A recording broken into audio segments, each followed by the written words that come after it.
Hello అండి. Hi అందరూ ఎలా ఉన్నారు? బాగున్నారా? సో నేను కూడా బాగున్నానండి. ఇక్కడ వచ్చేసి అయ్యప్ప స్వామి టెంపుల్కి వచ్చినామండి. అయ్యప్ప స్వామి టెంపుల్కి ఎందుకు వచ్చినారు అనుకుంటున్నారా? సో మా స్వాములు అయితే మాలేశారు కదా, అందుకోసం ఇరుముడి అండి ఈరోజు. అందుకోసం అయితే ఇంకా టెంపుల్కి అయితే వచ్చేసినాము. ఇంకా అమ్మవారిని, సో అయ్యవారిని అందరినీ మీరు కూడా దర్శించుకుంటారని ఈ చిన్న మినీ బ్లాగ్ అయితే మీతో షేర్ చేసుకుంటున్నాను. ఓకేనా? ఇక్కడైతే సో సుబ్రహ్మణ్య స్వామి, అయ్యప్ప స్వామి అలాగే అందరూ అయితే ఉన్నారండి. సో చూడండి, మీకు చూపిస్తాను. ఇక్కడైతే చాలామంది 2-3 ప్లేస్లలో అయితే ఇరుముడి అయితే కడుతున్నారు. ఇక్కడైతే ఇంకా మా స్వాములతో కలిసి మేమైతే వచ్చేసినాము గుడి దగ్గరికి. ఇక్కడ ఇరుముడికి అయితే స్టార్ట్ చేసేసారండి. ఇరుముడి స్టార్ట్ చేసి చాలామందికి ఇంకా రెడీ కూడా చేసేసారు.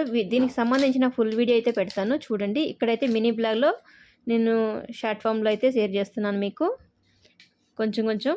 సో వీడియో ఎలా అనిపించిందో కామెంట్ చేయండి. అలాగే గణపతి దర్శనం, అయ్యప్ప దర్శనం, వాళ్ళందరి దర్శనం చేసుకోండి. ఈ టెంపుల్